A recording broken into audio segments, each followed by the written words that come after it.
Hey guys, this is Preeti. Welcome back to my channel. Guys, आज हम बात करने वाले एक लाइफ टाइम साइकोलॉजिकल थ्रिलर के बारे में जिसका नाम है escaping the mad house the नीली ब्लाइ स्टोरी। ये फिल्म 2019 में रिलीज हुई थी। इस फिल्म का डायरेक्टर है कैरन मॉनक्रॉफ। IMDb पर इसका रेटिंग है 6.4 आउट ऑफ 10 और 94% गूगल यूजर ने इसे लाइक किया है। ये एक ट्रू स्टोरी से इंस्पायर्ड मूवी है, मगर स्टार्टिंग में मैं कुछ भी रिवील नहीं करने वाली, इससे मूवी की सस्पेंस खराब हो सकती है। पहले हम बात करेंगे इस फिल्म के स्टोरी लाइन के बारे में और उसके बाद जानेंगे नीली ब्लाइ की असली कहानी। साल है 1887, प्लेस न्यूयॉर्क। हम पहुंच जाते हैं ब्लैकवेल्स आइलैंड के एक मेंटल असाइलम में। ब्लैकवेल्स असाइलम मिलते हैं एक 23 साल की लड़की से जिसे न्यूयॉर्क के न्यूज़पेपर्स में द मिस्ट्री गर्ल टाइटल दिया गया है। ये लड़की न्यूयॉर्क के सड़कों पर घूमते हुए मिली थी, कंप्लीटली डिसोरिएंटेड हालत में। उसे देखकर ही लग रहा था उसकी दिमागी हालत ठीक नहीं। बाद में टेस्ट करने पर पता चला वो तो एमनेशिया की पेशेंट है। उसे तो अपने बारे में कुछ भी याद नहीं, सिर्फ एक बात को छोड़कर कि उसका नाम है नीली ब्राउन। ग्रेजुअली एक जगह से दूसरी जगह ट्रांसफर होते होते वो पहुंच गई इस नोटोरियस ब्लैकवेल्स असाइलम में। लगातार कुछ दिनों तक उसके डिस्क्रिप्शन के साथ पेपर्स में ऐड दिया गया। कुछ लोग आए भी उसे देखने, मगर किसी ने भी उसे क्लेम नहीं की। एक्चुअल में मैक्सिमम लोग इस मिस्ट्री गर्ल को देखने आए थे आउट ऑफ क्यूरियोसिटी। जेन्युइनली किसी को ढूंढने तो बहुत कम लोग ही आए थे। तो नीली के नसीब में तो घर वापस जाना नहीं हुआ। इधर इस असाइलम में उसकी जिंदगी जैसे नरक बन चुकी थी, क्योंकि ये असाइलम ट्रीटमेंट फैसिलिटी कम और जेल ज्यादा लगता है। यहाँ पर पेशेंट को किसी प्रिजनर की तरह कैद करके रखा जाता है और ट्रीटमेंट के नाम पे उन्हें अब्यूज किया जाता है, ह्यूमिलिएट किया जाता है, जिससे उनकी कंडीशन इंप्रूव होने की जगह और खराब होती जाती है। इस इंस्टीट्यूट की हेड है मेट्रॉन ग्रेडी। वो काफी स्ट्रिक्ट है और उनका बिहेवियर बहुत ही ज्यादा रफ है। वो इन पेशेंट्स से जानवरों जैसा सलूक करते हैं। उनसे सभी डरते हैं। उनके निगरानी में आज तक एक भी पेशेंट यहाँ से भाग नहीं पाई। उन्हें इस बात का बहुत नाज है, मगर निगरानी के नाम पे ये लोग इन पेशेंट को जैसे कंट्रोल करते हैं वो बिल्कुल ही एक्सेप्टेबल नहीं है। फॉर एग्जाम्पल, वो लोग हर एक पेशेंट को भारी बूट्स पहना कर रखते हैं, साथ में उन्हें बोल से टाइट भी क्या करते हैं, एक्स्ट्रा टाइट। इससे वो लोग भाग नहीं पाएंगे। इनफैक्ट भागना तो दूर की बात है, इन बूट्स में वो लोग ठीक तरह से चल भी नहीं पाते। उनके पैरों में ब्लड सर्कुलेशन ही बंद हो जाता है, जो उनके फिजिकल हेल्थ के लिए बिल्कुल भी ठीक नहीं है। नीली के साथ भी बिल्कुल ऐसा ही होता है। उसके जूते को इतना टाइट किया जाता है कि वो अपने लेग्स को फील ही नहीं कर पा रही थी। एक आदमी उसे देखने आया था जो अपनी बीवी को ढूंढ रहा था। उसे तो उसकी बीवी नहीं मिली, मगर उसके बातों से, इनफैक्ट एक पर्टिकुलर वर्ड बैट से नीली की मेमोरी ट्रिगर करती है। उसे कुछ धुंधली सी इमेजेस नजर आने लगते हैं एक आदमी का जिसे वो प्यार करती है। उसे वो पहचान तो नहीं पाती, मगर ये फीलिंग्स काफी ज्यादा स्ट्रॉन्ग था। उसे फील होता है उसके साथ इस बैट वर्ड का कोई ना कोई कनेक्शन तो जरूर है। मीटिंग खत्म हो चुका था, उसे हॉल में वापस जाना था, मगर जाने से पहले वो अपने प्राइमरी डॉक्टर जोसिया से ये बात शेयर करती है। ये डॉक्टर उसे और ध्यान लगाने के लिए कहते हैं, मगर इतने तकलीफ में उसके लिए कंसंट्रेट कर पाना इम्पॉसिबल हो रहा था। नीली डॉक्टर जोसिया को अपने शूज के बारे में बताती है। अब ये डॉक्टर काफी काइंड हार्टेड थे। वो अपने पेशेंट्स को रियल ट्रीटमेंट देना चाहते थे, टॉर्चर नहीं। और उन्हें यह भी पता था फिजिकल हेल्थ के साथ साथ मेंटल हेल्थ डायरेक्टली कनेक्टेड है। तो वो नीली को साथ लेकर जाते हैं ग्रेडी के पास इन बोल्स को लूज करने। मगर ग्रेडी के पास तो कुछ और ही बहाना था। उनका कहना था उनके पास इस हॉल में 45 पेशेंट्स हैं। That means 90 shoes. उन्हें दिन में 2 बार ये शूज टाइट करना पड़ता है, मतलब ऑल टोटल 180 टाइम्स। और उनके पास स्टाफ है सिर्फ 3। वो लेक्चर देने लग जाती है कि इतने कम लोगों के साथ इस फैसिलिटी को संभाल पाना कितनी मुश्किल है, उन पर कितना ज्यादा प्रेशर है, ब्ला ब्ला ब्ला। ऊपर से अगर वो लोग बोल्स को लूज भी करने लग जाए तो उन्हें तो पूरा दिन झुककर ही रहना पड़ेगा। डॉक्टर जोसिया चुपचाप सब कुछ सुनते हैं और फाइनली उनकी बात खत्म होने के बाद ग्रेडी के हाथ से चाबी छीनकर खुद ही बोल्स को लूज कर देते हैं। उन्हें पता है ग्रेडी इस बात को इतने आसानी से भूलने वाली तो नहीं है। स्टिल अपने पेशेंट के वेलबींग के लिए उन्हें इतना तो करना ही था। पेशेंट्स को नहलाने का वक्त आ चुका था। सभी को बाथरूम में ले जाया जाता है और शुरुआत होती है और एक दहशत की। आज सबसे पहले न्यू कमर्स को नहलाया जाएगा, तो उन्हें एक लाइन में खड़ा करके सबके सामने नंगा करके उन पर बर्फीला पानी डाल देते हैं ये लोग। ऊपर से सारी खिड़की भी खोल देते हैं, जिससे ये लोग ठंड में कांपने लगे, सर्दी में उनके शरीर पे भी बर्फ जम जाए। ये तो इन नर्सेस के लिए एक काइंड ऑफ एंटरटेनमेंट है। इसी बाथरूम में नीली के साथ मुलाकात होती है एक न्यू कमर लॉटी हॉलिस्टर की। वो एक काफी पावरफुल फैमिली से बिलोंग करती है। अनफॉर्चुनेटली किसी कारण के वजह से आज वो इस नरक में पहुंच चुकी है, मगर उसे पूरी उम्मीद है कि उसके हस्बैंड और पिता जरूर उसे ढूंढने आएंगे। लेकिन फिलहाल तो उसे ये सारे टॉर्चर्स झेलना ही होगा। वो सबसे ज्यादा अपने बच्चे को मिस कर रही थी। उसके पास अपने बच्चे का एक ब्लू ब्लैंकेट भी था जिसे इन लोगों ने छीन लिया है। ब्रेकफास्ट का वक्त हो रहा था तो कैफेटेरिया की तरफ जाते वक्त उसे हॉल में एक रॉकिंग चेयर दिखता है, जिसे देखकर वो और ज्यादा इमोशनल हो जाती है। एक ऐसे ही चेयर पे बैठकर वो अपने बच्चे को लोरी सुनाया करती थी। वो इस वाले चेयर पे भी बैठना चाहती थी, मगर नीली उसे रोक लेती है। ये चेयर ग्रेडी यूज करती है और उसे किसी का इस पर बैठना बिल्कुल भी पसंद नहीं है। किसी ने अगर गलती से भी इस पर बैठ गई, कोशिश भी की, तो या तो उसे व्हिप किया जाएगा या फिर उसका काम दुगना कर दिया जाएगा। वैसे उन्हें यहाँ पर बहुत सारा काम ऑलरेडी करना पड़ता है। इस पूरे हॉल को क्लीन रखना, बर्तन धोना, कपड़ा धोना और भी बहुत सारे रेगुलर चॉर्स। और अगर कोई काम ना हो तो उन्हें ऑलरेडी क्लीन किए गए फ्लोर को घिस घिस कर दोबारा ब्रश करने के लिए कहा जाता है, जब तक वो किसी मिरर की तरह शाइन ना करे। नीली बिल्कुल भी नहीं चाहती थी कि लॉटी के साथ ऐसा कुछ भी हो, तो वो उसे डाइनिंग रूम में ले जाती है और हम देखते हैं यहाँ पर मेट्रन ग्रेडी और 3 नर्सेस इन पेशेंट्स के साथ ही खाना खाने बैठे हैं, मगर वो खा रहे हैं चिकन, फ्रूट्स, पाई, केक, राइस और भी सारे माउथ वाटरिंग आइटम्स। और उनके ही सामने बैठे ये बेचारे पेशेंट्स खा रहे थे एक बहुत ही घिनौनी दिखने वाली चिपचिपी सी मिक्सचर। गॉड नोज उसमें क्या डाला गया है, मगर उन्हें यही खाना होगा, यही यहाँ का नियम है। लॉटी इसे खाने से मना कर देती है और बस कुछ ही घंटे का देर है, उसके बाद वो घर चली जाएगी। तब तक वो भूखी रह सकती है। आफ्टर ऑल वो एक हॉलिस्टर है। अब इस हॉलिस्टर वर्ड से भी नीली को कुछ विजन्स आने लगते हैं। वो खुद को देखती है हाथ में न्यूज़पेपर लिए इस वर्ड को बार बार दोहराते हुए, मगर ठीक से कुछ भी याद नहीं कर पाती। उसे सिर्फ इतना पता है, एक दिन सुबह जागने के बाद उसने खुद को यहाँ पर पाई। उससे पहले उसे कुछ भी याद नहीं। यहाँ पर उसे पता चला है कि उसके आने के बाद ग्रेडी ने उसे एक स्पेशल तरह की ट्रीटमेंट भी दी थी, मगर उसे उस ट्रीटमेंट के बारे में भी ठीक तरह से कुछ याद नहीं। तो उससे पहले की बात कैसे याद होगी? उस रात भी सोने जाने से पहले एक नर्स उसके जूते की बोल्ट्स एक्स्ट्रा टाइट कर देती है इंटेंशनली। प्रोटेस्ट करने पर उसे धमकाती भी है कि अगर उसने उससे ऊंची आवाज में बात की तो उसे रिट्रीट में भेज दिया जाएगा, जहां डॉक्टर जोसिया उसे बचा नहीं पाएंगे। नेक्स्ट डे काउंसलिंग के वक्त नीली डॉक्टर जोसिया से इस इंस्टीट्यूशन की ट्रू कंडीशन शेयर करने की कोशिश करती है, जिससे ये डॉक्टर शायद अनजान है क्योंकि वो भी यहाँ पर बस कुछ ही दिन पहले आए हैं। नीली उनसे कहती है यहाँ पर पेशेंट्स को बेवजह पनिश किया जाता है, किसी को नेकेड करके बर्फीले पानी में डुबोकर रखा जाता है, तो किसी को ब्रूमस्टिक से मारा जाता है और किसी को तब तक भारी पत्थर उठाने के लिए कहा जाता है जब तक वो सेंसलेस होकर गिर ना जाए। ऐसे सिचुएशंस में इतने फिजिकल प्रेशर में कोई कैसे स्ट्रेट सोच सकता है? ऊपर से कभी कभी उन्हें कम मात्रा में पॉइजनस सेडेटिव्स भी इंजेक्ट किया जाता है।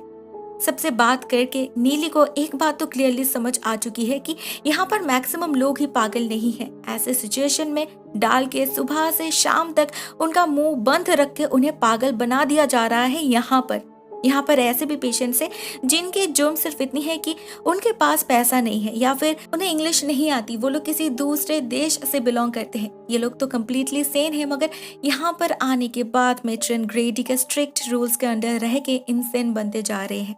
ये तो डॉक्टर जोसिया को भी पता है कि ग्रेडी कुछ ज्यादा ही स्ट्रिक्ट है, मगर उनके ट्रीटमेंट की वजह से ही आज नीली ऐसी बात बोल पा रही है। क्योंकि पुराने फाइल से उन्हें पता चला है कि जब वो यहाँ पर आई थी तब तो वो बिल्कुल ही पागल थी, ऐसी बातें बोल रही थी जिनका कोई मतलब ही नहीं। ग्रेडी के ट्रीटमेंट की वजह से ही उसकी मेमोरीज तो वापस नहीं आई, मगर वो रियलिटी में वापस आ चुकी है। लेकिन ये टाइट शूज, इसका क्या होगा? ये लोग तो डॉक्टर जोसिया की बात भी नहीं सुन रहे हैं। तो डॉक्टर जोसिया भी एक नया तरीका अपनाते हैं, चुपके से एक दूसरी चाबी बना लेते हैं जिससे वो उन बोल्ट्स को लूज कर पाए। अब ये डॉक्टर उसके लिए इतना कर रहे थे तो नीली उनसे और एक फेवर भी मांग लेती है। असल में लॉटी अपने बेबी को बहुत मिस करती है, पूरी रात रोती रहती है, तो नीली को लगता है उसे उस रॉकिंग चेयर पर बैठने से कुछ कंफर्ट मिलेगी। डॉक्टर जोसिया वैसा ही करते हैं और लॉटी को घर जैसा फील भी होता है, उसे सच में ही कंफर्ट मिलती है। मगर तभी वहां पर सारे के सारे पेशेंट्स आ जाते हैं और एक केओस क्रिएट हो जाती है। वो डॉक्टर तो बहुत घबरा जाते हैं और एक नर्स लायला जाकर ग्रेडी को खबर भी दे देती है, मगर नीली बिल्कुल भी टेंस्ड नहीं दिख रही थी क्योंकि यही तो वो चाहती थी, ये सब उसका प्लान था। वो सबके नजरों से बचकर ऊपर ग्रेडी के कमरे में जा पहुंचती है, जिसका दरवाजा हड़बड़ी में लैला ने खुला छोड़ गई थी। नीली को ग्रेडी के डेस्क से लॉटी का ब्लैंकेट और एक डायरी मिलती है जिस पर उसका नाम लिखा हुआ था। उसे छूकर ही उसे फील होता है कि ये उसका है। वो उसे छुपाने की कोशिश करती है, मगर तभी वहां पर नर्स फेल्टन आ जाती है। वो एक न्यू एम्प्लॉय है और बाहर रिसेप्शन में ही मेनली उसका काम है, तो वो पहली बार नीली को देख रही थी और उसे देखकर बहुत ज्यादा खुश हो जाती है। वो यही तो है दी फेमस मिस्ट्री गर्ल जिसके बारे में पेपर्स में इतना कुछ लिखा गया है। She is really famous. नीली समझ चुकी थी कि फेल्टन उससे बहुत ही ज्यादा इम्प्रेस्ड है, तो जैसे ही उसे ग्रेडी की फुटस्टेप सुनाई देती है, वो फेल्टन को वो डायरी और ब्लैंकेट छुपाने के लिए कहकर खुद कर्टेन्स के पीछे छुप जाती है। इस बार तो वो किसी तरह से बच गई, मगर मेट्रन ग्रेडी के रॉकिंग चेयर पे बैठने के जुर्म में उन सभी को कड़ी सजा सुनाई जाती है। माइनस टेम्परेचर में उन्हें विदाउट एनी रीजन बाहर बर्फ में रखा जाता है। इसी बीच फेल्टन नीली को उसके चीजें वापस करती है और नीली उस ब्लैंकेट को पास करती है लॉटी के पास, छुपा कर रखने के लिए कहती है। उस डायरी को लेकर नीली जाती है डॉक्टर जोसिया के पास। उसे इसी डायरी में कुछ ऐसे लाइंस मिली है जो क्लियरली उसके सैनिटी को ही दर्शाती है। उस पे लिखी है कि कैसे एक पेशेंट को नर्सेस ने चोक करके क्लोसेट में घंटों तक बंद रखा, कैसे एक ओल्ड लेडी को यहाँ पर भेजा गया सिर्फ इसलिए कि वो गरीब है और उनके पास जाने की और कोई जगह नहीं। ये सारे फैक्ट्स हैं। ये राइटिंग भी नीली की ही है, मगर उसे याद तक नहीं उसने कभी ये डायरी यूज की थी। नीली के सेफ्टी के लिए डॉक्टर जोसिया उस डायरी को अपने पास रख लेते हैं, मगर रात में लॉटी के पास उस ब्लैंकेट को देख लेती है ग्रेडी। उसे सुबह ही शक हुआ था कि कोई उसके डेस्क के साथ छेड़खानी की है, तो उसे लगता है कि वो जरूर हॉलिस्टर ही थी, तो उसे रिट्रीट में ले जाने का ऑर्डर दिया जाता है, मगर नीली उन्हें रोकती है, अपनी जुर्म कबूल करती है। From the very first day इस लड़की को ग्रेडी सहन नहीं कर पा रही थी। उसके बात बात पर जवाब देने की आदत, प्रोटेस्ट करने की आदत और अभी डॉक्टर जोसिया के साथ उसकी बढ़ती हुई नजदीकी। ग्रेडी को सब कुछ पता था, कैसे डॉक्टर चोरी छुपे चाबी कॉपी करके उसके बोल्ट्स को लूज किया करते हैं, कैसे हर बात पे उसे सपोर्ट किया करते हैं। तो अब जब ग्रेडी को मौका मिला है तो वो हर बात का बदला एक साथ लेने की डिसाइड करती है। नीली को कैरेक्टरलेस प्रूफ करके लेसन सिखाने के लिए ले जाती है टॉर्चर चेम्बर में, और ये पनिशमेंट बहुत ही भयानक थी। उसे टेबल से बांध के उसके प्राइवेट पार्ट में लीचेस छोड़ दिए जाते हैं। नीली की दर्दनाक चिल्लाहट पूरे हॉल में गूंजने लगती है। नेक्स्ट मॉर्निंग डॉक्टर जोसिया खुद आते हैं उससे एक बात शेयर करने। उन्हें एक रिसर्च में पता चला है फ्रांस में एक लड़की को समुंदर से रेस्क्यू की गई थी। अभी तो वो फिजिकली बिल्कुल ही ठीक है, मगर उसकी मेमोरी कंप्लीटली डिलीट हो चुकी है। डॉक्टर्स ने इसका कारण बताया है ऑक्सीजन की कमी। तो डॉक्टर जोसिया को भी लगता है कि शायद नीली के साथ भी ऐसा ही कुछ हुआ होगा, मगर नीली को ऐसे कोई भी एक्सीडेंट के बारे में कुछ भी याद नहीं। इनफैक्ट उसे तो कुछ भी याद नहीं, सिर्फ कुछ इमेजेस बार बार उसके सामने आ जाते हैं, मगर उनका मतलब नीली समझ नहीं पाती। उसे सिर्फ इतना पता है कि उसे यहाँ से भागना ही होगा एट एनी कॉस्ट। एक दिन नर्स फेल्टन से उसे पता चलता है इस आइलैंड पे आने जाने का बस एक ही रास्ता है, फेरी, मगर वहां पर भी टाइट सिक्योरिटी है। मगर फेल्टन का एक भाई है जो फिशरमैन है और वो कभी कभी उससे मिलने आ जाता है। नीली डिसाइड करती है उसे फेल्टन की ही मदद चाहिए, नहीं तो यहाँ पर ज्यादा दिन रहने से कोई भी सेन पर्सन पागल बन सकता है। नेक्स्ट डे ही इसका एक सबूत उन्हें मिल जाता है। लॉटी हॉलिस्टर पूरी तरीके से पागल हो चुकी थी। वो पागलों की तरह हंसने लग जाती है, हिलने लग जाती है। जब नर्स ग्रुप उसे व्हिप करने आती है तो नीली लॉटी को बचाने के लिए सभी को एक साथ आगे पीछे हिलने के लिए कहती है। इससे ग्रेडी किसी को भी पनिश नहीं कर पाएगी। बात तो सही है, सभी को एक साथ रिट्रीट में भेजना तो पॉसिबल नहीं है, मगर ग्रेडी एक दूसरा रास्ता ढूंढ निकालती है उन्हें पनिश करने की। वो सभी के बाल काटने वाले थे लाइस इन्फेस्टेशन के नाम पे, मगर डॉक्टर जोसिया आकर उन्हें रोक लेते हैं। बाल काटने के बदले वो केरोसिन इस्तेमाल करने के लिए कहते हैं। ग्रेडी वैसा ही करती है क्योंकि ये भी एक तरह की टॉर्चर ही था। उन्हें टॉप से बॉटम केरोसिन से भिगोया जाता है, मगर इसके बाद जो होता है उसका कोई इंटेंशन ग्रेडी का नहीं था। लॉटी अपने दिमागी संतुलन पूरी तरीके से खो देती है और ग्रेडी के हाथ से पाइप छीनकर खुद को आग लगा लेती है। सबके सामने भयानक तरीके से उसकी मौत हो जाती है। नीली यहाँ से निकलने के लिए बेकरार हो रही थी। वो फेल्टन से भी अपनी प्लान शेयर करती है। इसी बीच एक दिन एक आदमी बार्थोलोम्यू ड्रिस्कॉल आते हैं डॉक्टर जोसिया से मिलने। उसे मिस्ट्री गर्ल को देखना था। एक्चुअल में वो अपनी वाइफ नीली ब्लाई को ढूंढ रहे थे। नीली is pretty educated, Greek mythology में उसका इंटरेस्ट है। उसकी सारी पॉइंट्स इस वाले नीली से मैच कर रहा था। इवन जब मिस्टर ड्रिस्कॉल कहते हैं कि उसके लव्ड वंस उसे बैट कहकर बुलाते हैं और उसकी बीवी नीली एक रिपोर्टर है, तो डॉक्टर जोसिया बिल्कुल श्योर हो जाते हैं कि नीली ब्राउन ही नीली ब्लाई है। मिस्टर ड्रिस्कॉल ही उसके हस्बैंड है जिसे वो बैट कहकर बुलाती है, और रिपोर्टर होने के नाते न्यूज़पेपर से उसके एक अलग ही कनेक्शन है।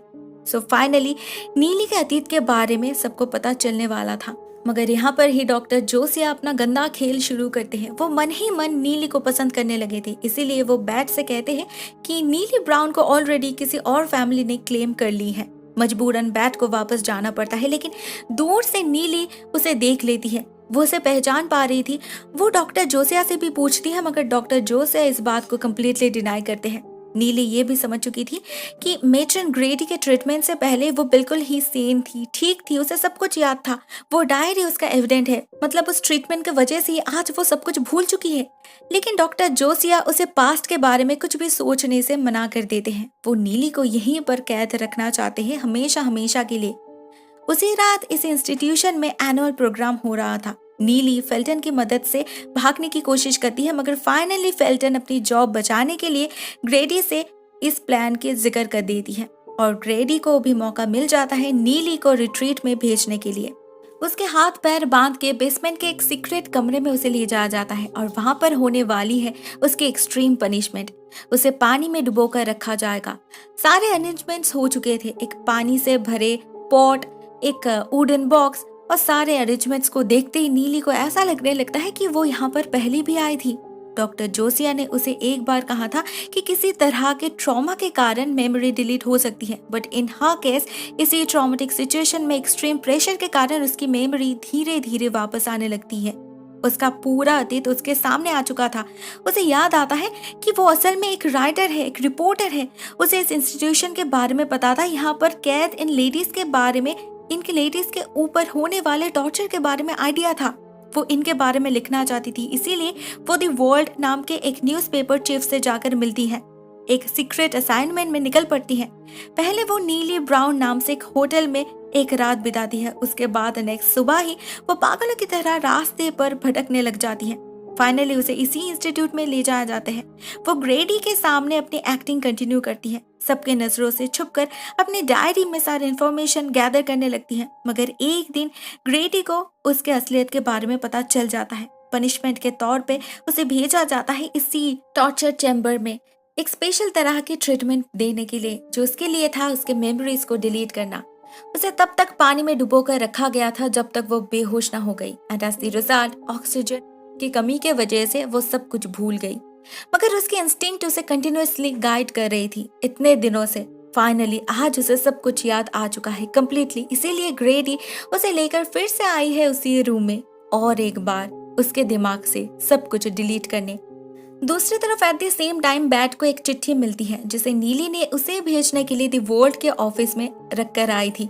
इसमें लिखा था नीली द वर्ल्ड पेपर के लिए एक सीक्रेट मिशन पे ब्लैकवेल इंस्टीट्यूट में जा रही है। बैट उसे रोक न पाए, इसीलिए वो इस चिट्ठी को 10 दिन बाद पोस्ट करने के लिए कहकर गई थी। बैट को शक तो पहले से ही था, अभी उसे प्रूफ भी मिल चुका था, तो वो उसी वक्त ब्लैकवेल इंस्टीट्यूट में जाकर पहुंचता है, और फेल्टन उसे ले जाती है उस टॉर्चर चैम्बर में। मगर तब तक नीली पानी के नीचे बेहोश हो चुकी थी। ग्रेडी ने अपना काम कर दिया था। डॉक्टर जोसिया को इस ट्रीटमेंट के बारे में सच में कुछ भी पता नहीं था, वो तो सिर्फ अपने पर्सनल इंटरेस्ट के बारे में ही सोच रहा था।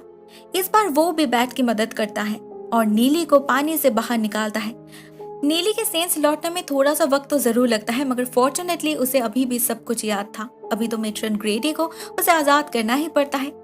फाइनली नीली 10 दिन इस नरक में बिताने के बाद बाहर निकलती है, अपनी रिपोर्ट पेश करती है और एक किताब भी, 10 डेज इन मैड हाउस, जिसके कारण वो वर्ल्ड की फर्स्ट सेलिब्रिटी रिपोर्टर बन गई थी। Matron Grady, doctor Josiah, nurse group सभी को पनिशमेंट मिलती है। उस इंस्टीट्यूट को भी बंद कर दिया जाता है। अभी वो एक रेसिडेंशियल आइलैंड है जहां पर मोर देन 12,000 लोग रहते हैं, मगर उनमें से कोई भी प्रिजनर नहीं है। दोस्तों ये कहानी यहीं पर एंड हो जाती है। अगर रियलिटी की बात करें तो एलिजाबेथ कोचरन, जिसका पेन नेम था नीली ब्लाई, वो 23 साल की उम्र में पागलपन का नाटक करके उस ब्लैकवेल्स असाइलम में जा पहुंची, और असाइलम की हालत देखकर उसकी हालत भी खराब हो गई। ओरिजिनली उस बिल्डिंग की होल्डिंग कैपेसिटी थी 1000 पेशेंट्स, मगर इन 1887 वहां पर मोर देन 1600 पेशेंट्स थे। एक्सेसिव बजट कट्स के वजह से ना उन्हें ठीक से खाना मिलता था न केयर। खाने के नाम पे उन्हें मिलता था रॉटन मीट, खराब ब्रेड और सब्जी और कंटामिनेटेड वाटर। सैनिटरी कंडीशन भी उतनी ही खराब थी। उन्हें घंटों तक पानी में रखा जाता था, भीगे कपड़ों में छोड़ दिया जाता था। सिर्फ 16 नर्सेस थे और उन्हें कोई प्रॉपर ट्रेनिंग्स भी नहीं दिया जाता था। उनका बिहेवियर पेशेंट्स के प्रति बहुत ही रूड था। उन्हें लगातार 12 घंटे तक एक जगह बिठाकर रखा जाता था। कभी कभी एक साथ कुछ पेशेंट्स को बांधकर उन्हें कार्ड्स को पूल करवाया जाता था, बिल्कुल केटल्स की तरह। कंप्लेन करने पर उन्हें मारा जाता था, व्हिप किया जाता था, इवन सेक्सुअल वायलेंस भी थे। गाइस, मोर ओवर ये फिल्म रियलिटी से डायरेक्टली इंस्पायर्ड है। सिर्फ ब्लाई के साथ जो एक्सपीरियंस दिखाया गया है वहां पर ऐसा कुछ भी नहीं हुआ था। 10 दिनों तक वो वहां पर रही और उसके बाद उसके एडिटर ने उसे बाहर निकाल लिया। नीली ब्लाई के सीक्रेट मिशन ने मेंटल हेल्थ के दुनिया में हलचल मचा दी थी, जिसके लिए उसे हॉल ऑफ फेम में भी जगह मिली। आज के लिए बस इतना ही दोस्तों। Thank you so much for watching this video. बहुत जल्द मिलते हैं एक नई कहानी के साथ। तब तक के लिए टेक केयर, टाटा।